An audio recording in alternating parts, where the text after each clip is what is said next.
सीमा हैदर एक गाना गा रही है, भला है बुरा है जैसा भी मेरा पति मेरा देवता है। अब भैया देखो, उसका देवता उसके ऊपर हावी हो गया है। सीमा हैदर अब रो रही है क्योंकि अब सीमा हैदर को डर सता रहा है। डर इस बात का सता रहा है कि कहीं हैदर इसके बच्चों को वापस पाकिस्तान न बुला ले। यह सीमा हैदर के पति हैं, पहले वाले भी और अभी भी। अभी सीमा हैदर का तलाक नहीं हुआ। अब सीमा हैदर के पति को, जो गुलाम हैदर है, इनको वकील मिल गया भारत में। गुलाम हैदर चीख चीख के यही कह रहे हैं कि मुझे मेरे बच्चे वापस दे दे, मुझे सीमा नहीं चाहिए। लेकिन मैं आपको बता दूं, आने वाले समय में सीमा भी चीख चीख के यही कहेगी कि मुझे गुलाम चाहिए, सचिन नहीं चाहिए। क्योंकि देखिए, सचिन और गुलाम में दोनों में अंतर है। सचिन को सीमा ने मजबूत कर दिया, मजबूत बना दिया। आज सचिन कुछ भी नहीं करेगा ना, तो आज सचिन लाखों रुपए कमाएगा यूट्यूब के माध्यम से, सोशल मीडिया के माध्यम से। आज पूरा देश सचिन को जानने लगा। किसकी वजह से? सीमा हैदर की वजह से। अब देखिए, फ़ायदा इसको भी हुआ है। ऐसा नहीं कि गुलाम हैदर को फ़ायदा नहीं हुआ। गुलाम हैदर को पहले दुनिया जानती थी क्या? नहीं जानती थी।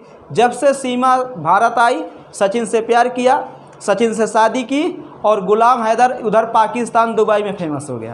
पूरे भारत में तो गुलाम हैदर फेमस हो गया।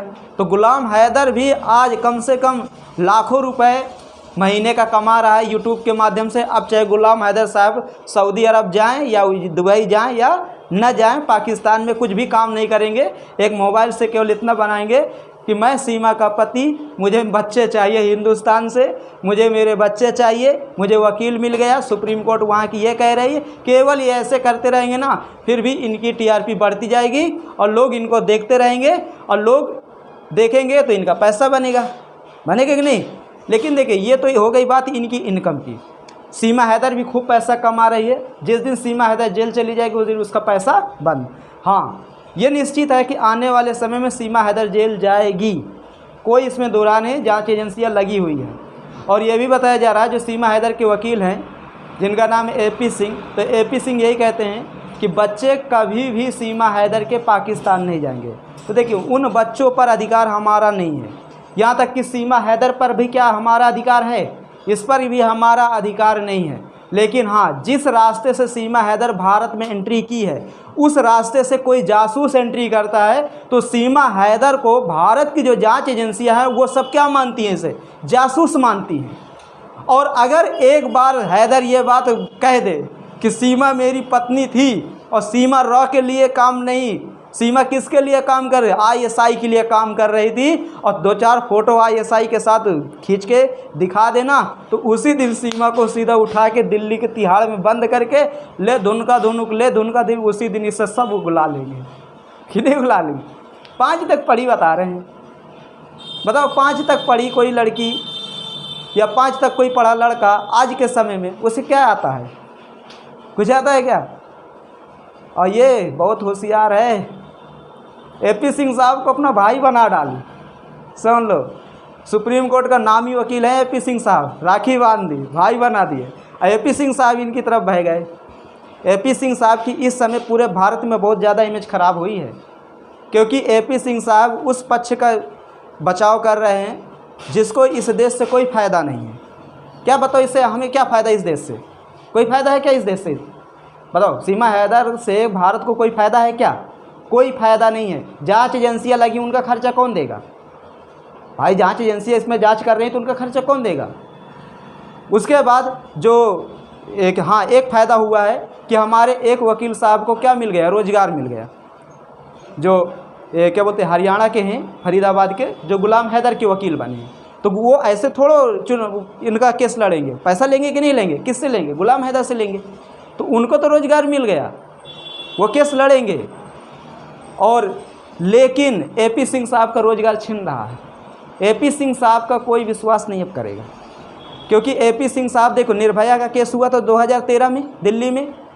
जो निर्भया के दोषी थे उनको एपी सिंह बचाने का प्रयास किए थे। अब तुम ये समझ लीजिए, तो उनको एपी सिंह बचाने का प्रयास किए। तो एक तो उस समय महिलाओं के प्रति, महिलाओं के दिल में जो एपी सिंह के लिए जगह थी वो पूरी तरह ख़त्म हो गई थी। उसके बाद अब एपी सिंह किसको बचाने का प्रयास कर रहे हैं? सीमा हैदर को, उसके बच्चों को बचाने का प्रयास कर रहे हैं। तो कहीं ना कहीं देखा जाए एपी सिंह साहब इसमें भी मुझे लगता हार ही जाएंगे, क्योंकि बात एक माँ, एक बेटे और एक पति की है। अभी सीमा हैदर का और गुलाम हैदर का तलाक नहीं हुआ, और इस्लामिक कानून में ये साफ कहा गया है कि जब तक तलाक नहीं होता तब तक वो किसी दूसरी लड़की से, या कोई दूसरा जो लड़का है वो किसी दूसरी लड़की से, लड़की किसी दूसरे लड़के से शादी नहीं कर सकती। और ये इस्लामिक कानून में नहीं कहा गया, ये हमारे पर्सनल हिंदू लॉ में भी ये बात कही गई है कि अगर तलाक नहीं हुआ है तो आप शादी नहीं कर सकते। अभी भी जो ये सीमा है ना, ये सीमा सचिन भले ही लिखती है, लेकिन आज भी इसके पासपोर्ट, इसके बच्चों के पासपोर्ट, जो भी चीज़ें हैं सब में यही लिखा है कि सीमा हैदर, सीमा हैदर, सीमा हैदर। तो हैदर कौन है? ये इसके बच्चों के कोई भी पासपोर्ट में ये नहीं लिखा कि इसके बच्चे सचिन के हैं। हाँ, कुछ लोग ये कहते हैं अब सीमा हैदर एक बच्चे की माँ बन गई यहाँ पर। देखिए, इसने प्लानिंग की थी लेकिन अभी हुआ नहीं है, ठीक है, ये फेक न्यूज है। वो बच्चा अगर यहाँ हो रहा भारत में तो वो बच्चा भारत का कहलाएगा क्या? देखिए, वो बच्चा भारत का कहलाएगा, बाप के हिसाब से तो कहलाएगा अगर मान लो सचिन का लड़का है, लेकिन माँ के हिसाब से वो बच्चा कहाँ का कहलाएगा? पाकिस्तान का। क्यों? क्योंकि अभी सीमा को नागरिकता नहीं मिली है। आप लोग नागरिकता अधिनियम 1955 वाला पढ़े होंगे, उसमें बताया गया है कि कितने प्रकार से किस तरह नागरिकता भारत की दी जाएगी। सीमा हैदर ने एपी सिंह से कहा है, और एपी सिंह भी साहब कहे हैं कि हम सीमा को भारत की नागरिकता दिला देंगे। लेकिन क्या हकीकत में एपी सिंह साहब सीमा को भारत की नागरिकता दिला पाएंगे? नहीं, इतना आसान नहीं है कि सीमा को भारत की नागरिकता दी जाएगी, क्योंकि सीमा भारत में किस तरीके से आई है पता है? इसको भारत के, इसके पास वीज़ा नहीं था, कहीं ना कहीं देखा जाए ये धोखा देकर आई है। भाई कराची से गई दुबई, और दुबई से सीधा कहाँ आ गई? नेपाल, और नेपाल से कहाँ आ गई? इंडिया। इसको पता था कि नेपाल और इंडिया के बीच में किसी भी प्रकार का कोई ज़्यादा ना तो चेकिंग होती है और ना कोई वीज़ा पासपोर्ट की ज़रूरत पड़ती है। और ये बात कौन इससे बताया था? सचिन बताया था। ये बात इससे सचिन बताया था कि तुम नेपाल के रास्ते काठमांडू के आ सकती हो। तो कहीं ना कहीं शक के दायरे में सचिन भी जा रहा है, और अगर ऐसा हुआ तो देख लेना इनकी दोनों की ज़िंदगी धड़ाम हो जाएगी, सचिन की भी और सीमा के भी, सचिन के परिवार की भी ज़िंदगी धड़ाम होगी। सब दिल्ली की तिहाड़ जेल में जाएंगे, सब टोटल। क्योंकि अभी तक ये मामला बिल्कुल दब गया था, अब ये मामला फिर उछाल में आया है। क्योंकि अब देखो, इसने भी भारत के वीज़ा के लिए अप्लाई किया है, और हो सकता है इसी महीने, मार्च के महीने में गुलाम हैदर को भारत का वीज़ा मिल जाए। अगर इसको भारत का वीज़ा मिला तो इसका जो वकील है और ये मिल के कहाँ जाएंगे? सुप्रीम कोर्ट डायरेक्ट जाएंगे ये, और हाई कोर्ट वाई कोर्ट नहीं जाएंगे। हाई कोर्ट जाएंगे, भाई सचिन कहाँ का रहने वाला है? यूपी का, नोएडा का। तो हाई कोर्ट जाएंगे तो कहाँ आएंगे? प्रयागराज अपने। ये हाई कोर्ट नहीं जाएंगे, इस डायरेक्ट सुप्रीम कोर्ट जाएंगे, क्योंकि मामला एक देश से दूसरे देश के बीच का है। और जब मामला एक देश से दूसरे देश के बीच का होता है, वैसे तो ये कोर्ट, ये मुकदमा जाना चाहिए इंटरनेशनल कोर्ट, जो अंतर्राष्ट्रीय न्यायालय है नीदरलैंड की राजधानी हेग में, वहाँ जाना चाहिए। लेकिन फिर भी ये सुप्रीम कोर्ट में जाएगा। और उधर से अगर पाकिस्तान की गवर्नमेंट थोड़ा सा दबाव दे दिया इंडियन गवर्नमेंट को कि नहीं करिए आप, तो फिर इनकी तो वाट लग जाएगी। क्योंकि देखिए, गवर्नमेंट का थोड़ा सम्मान करती है, ऐसा नहीं है हम पूरी तरह उनको गाली नहीं देते, क्योंकि कभी ना कभी मुसीबत ऐसी आ जाती है कि उनकी भी ज़रूरत हमें पड़ जाती है। तो कभी भी याद रखना, अगर सेम पद पर जो व्यक्ति है वो ऐसे भले ही लड़े, लेकिन जब आमना सामना दोनों को होगा तो सम्मान करेंगे। जैसे तुम डॉक्टर हो, दूसरा एक और डॉक्टर, तुम बड़े डॉक्टर हो, छोटा डॉक्टर है, और तुमसे कह रहा मैं भी एक डॉक्टर हूँ सर, तो आप उसको ज़रूर सर लगाओगे, क्योंकि आप उसके शरीर का भले ही नहीं, लेकिन उसके पद का आप सम्मान करें। तो भारत भले ही पाकिस्तान से ज़्यादा ताकतवर हर मामले में सब चीज़ें, लेकिन जब अगर वो थोड़ा दबाव देगा ना भारत से, या भारत के जो प्रधानमंत्री हैं और जो उच्च अधिकारी हैं, विदेश मंत्री हैं, उनसे अगर वो कहेगा ना कि थोड़ा आप देख लीजिए, बच्चों का सवाल है और उस पर जाँच आप करिए, तो निश्चित है कहीं ना कहीं सीमा फंस जाएगी। समझ रहे हो?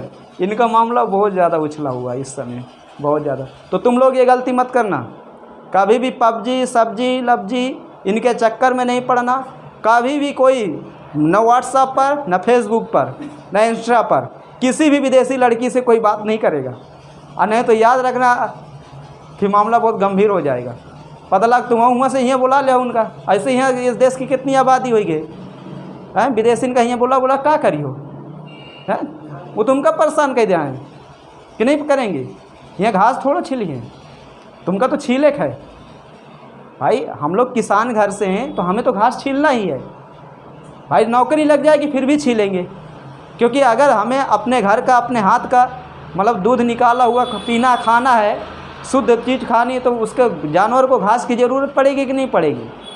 तो तुम लोग ये मत करना। फेसबुक है, बहुत लड़का बहुत कमीने होते हैं, फेसबुक में नंबर दे देते, हुआ से हाय हेलो भाई, बाद में जुट जाइए, पढ़ाई लिखाई चौपट। ठीक है।